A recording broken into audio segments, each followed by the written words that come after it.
Bismillahirrahmanirrahim. Assalamualaikum warahmatullahi wabarakatuh. Bapak Ibu sekalian yang saya hormati, saat ini kita semua sedang serius, sedang antusias mengikuti program yang menurut kita semua bagus, yaitu program makan bergizi gratis atau MBG. Memang di awal-awal pelaksanaan ini berbagai polemik dan isu menyertainya, antara lain mulai dari kecurigaan adanya monopoli di proses pengadaannya, baik bahan maupun alatnya. Ada ramai juga tentang porsi dan rasa yang tidak tepat untuk di sekolah-sekolah tertentu, jenjang tertentu, daerah tertentu. Kemudian juga ada kecurigaan kebocoran anggaran. Ada juga calon kontraktor pengadaan MBG yang tertipu oleh pihak-pihak yang tidak bertanggung jawab dan lain-lain ya. Jadi banyak wacana, banyak isu dan kejadian-kejadian yang ya sebelumnya mungkin belum kita antisipasi, tidak diperhitungkan gitu. Nah, saya menceritakan ada sebuah pengalaman sekitar 85 tahun yang lalu di sebuah negara, bagaimana sekolah SD Tomo Gakuen ya mengupayakan agar para muridnya berkecukupan kebutuhan gizinya yang mereka melaksanakan secara sederhana sebagai berikut.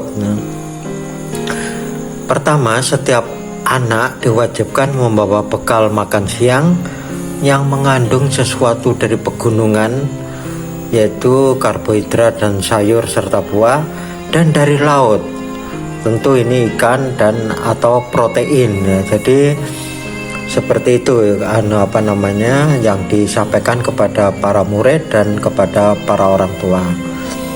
Lalu berikutnya, saat jam makan siang, kepala sekolah beserta istrinya berkeliling memeriksa bekal para murid dengan membawa 2 panci, yang satu berisi makanan dari pegunungan dan yang satu berasal dari laut ya.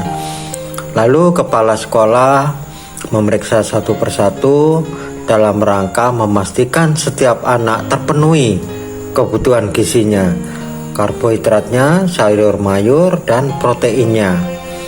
Nah, jika ada anak yang menurut kepala sekolah ditanya mana yang dari laut nggak ada, maka istrinya akan menambahkan dari panci yang berisi dari bahan-bahan yang dari laut. Kemudian sebaliknya, jika di bekal anak itu hanya ada dari laut, nggak ada dari pegunungannya atau kurang, maka itu oleh istrinya ditambah dari panci yang satunya. Jadi seperti itu cara kepala sekolah beserta istrinya memastikan setiap murid saat jam makan siang mendapatkan makan yang memenuhi kebutuhan gizinya. Nah, selalu ada dialog ya. Setiap kepala sekolah memeriksa gitu, bertanya apa ini gitu. Kemudian apa namanya, kemudian dimasak dengan apa ini, lalu jadi ada pengetahuan di situ, ada dialog di situ, ada suasana yang meriah di situ antara kepala sekolah dengan para murid. Tidak jarang ketika ada salah satu murid membawa sebuah makanan yang pengolahannya itu kreatif itu, maka kemudian kepala sekolah mengundang murid-murid yang lain untuk melihat. Jadi sambil dijelaskan gitu. Jadi proses makan siang tidak sekedar makan siang, tetapi ada satu kegiatan yang menyenangkan gitu, sehingga saat anak-anak mulai menyantap makanannya, semuanya dalam keadaan gembira, semuanya dalam keadaan ceria. Yang mahal dan langka dari program makan siang ala SD Tung Gakuan ini adalah ide, ketulusan, pengabdian, dan cinta kepada anak-anak dari kepala sekolah dan keluarganya. Pekerjaan sebagai pendidik, perawat, dokter, dan mungkin ada lainnya yang berhubungan langsung dengan anak-anak adalah salah satu yang harus dilandasi rasa cinta yang mendalam dan tulus kepada anak didiknya, kalau dokter dan perawat adalah kepada pasiennya. Berbeda dengan seorang yang misalnya pedagang atau restoran, targetnya jangka pendek, bagaimana pelanggan itu puas, pulang dalam keadaan tersenyum dan dimungkinkan kembali lagi. Jadi jangka pendek dan sempit individu. Sementara jika pendidik, perawat, dokter itu efek juga ke bangsa masa depan, negara masa depan, dan lain-lainnya.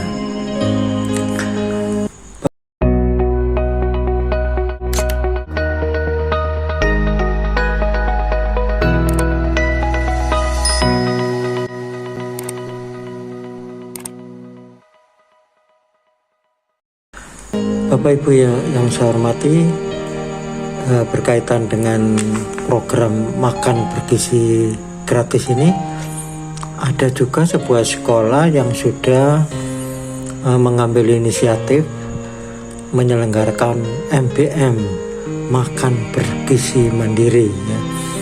Jadi kita sama-sama tahu bahwa di awal-awal program ini kan cakupannya belum mampu menjangkau semua sasaran di negara ini ya. Oleh karena itu, menyadari itu, sekolah ini mengumpulkan wali murid, kemudian menyampaikan atau mengajak merintis program ini yang dikelola oleh wali murid sendiri ya. Dan sudah berjalan beberapa minggu dan dilakukan setiap Jumat. Ini tentu positif dan kita tunggu bagaimana kelanjutan dari program ini. Kembali ke program EPG, ada baiknya tahun pertama ini dicoba berbagai pola. Misalnya kegiatan makan siang ini dikelola oleh paguyuban orang tua. Ini ada daerah yang sudah mencoba ini. Jadi tugas sekolah dan ahli gizi adalah memantau dan melakukan pembinaan agar paguyuban orang tua ini mampu menyelenggarakan sesuai harapan. Di akhir tahun kita akan memperoleh banyak model. Nanti tinggal menyesuaikan dengan situasi dan kondisi daerah. Jadi saya kira seluruh Indonesia yang amat bervariasi ini tidak menutup kemungkinan dilakukan secara bervariasi pula, antar daerah tidak sama tetapi tujuannya sama, tetapi hasilnya sama, yaitu mencukupkan kebutuhan gizi semua anak Indonesia.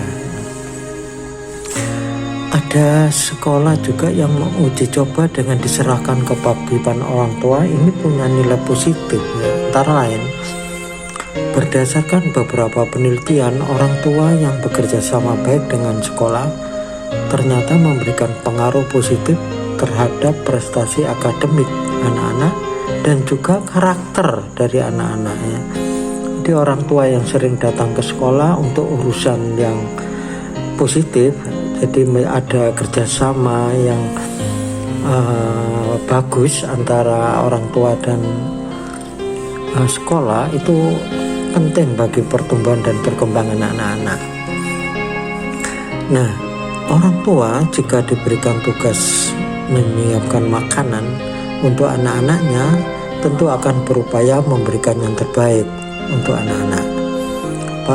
Para orang tua juga dimungkinkan akan tumbuh pemikiran menanam sayur di rumah masing-masing, atau juga di pekarangan milik sekolah juga akan membuat kolam untuk ikan air tawar dan kebutuhan lainnya sesuai untuk memenuhi kebutuhan makan bergizi ini. Nah, Pak Deddy Mulyadi mencoba cara lainnya, menyerahkan uang 15.000 kepada setiap orang tua. Ini menarik juga untuk ditunggu sisi keunggulannya, untuk juga akan digunakan sebagai referensi. Dengan dasar pemikiran, uang 15.000 ini dimungkinkan akan lebih luas cakupannya di keluarga itu. Kita tentu masih ingat ada anak yang jatah makan siangnya dari sekolah tidak dimakan di situ, tetapi dibawa pulang. Dan ketika ditanya kenapa dibawa pulang, dia ingin ini dimakan dengan ibunya dan adiknya, karena memang dia tahu bahwa di rumahnya makanan yang semacam ini tidak ada gitu. Jadi dia ingin makanan semacam ini dinikmati pula oleh keluarganya. Nah, ini saya kira tidak menutup kemungkinan banyak terjadi di negara ini. Oleh karena itu kita tunggu juga hasil uji coba ini. Bapak Ibu sekalian yang saya hormati, kita doakan program yang baik ini dapat berjalan optimal dan menjangkau semua anak Indonesia, sehingga mereka semua tumbuh dan berkembang menjadi SDM yang bermutu tinggi, sehat, cerdas, dan berakhlak mulia. Amin. Sekian, terima kasih. Wassalamualaikum warahmatullahi wabarakatuh.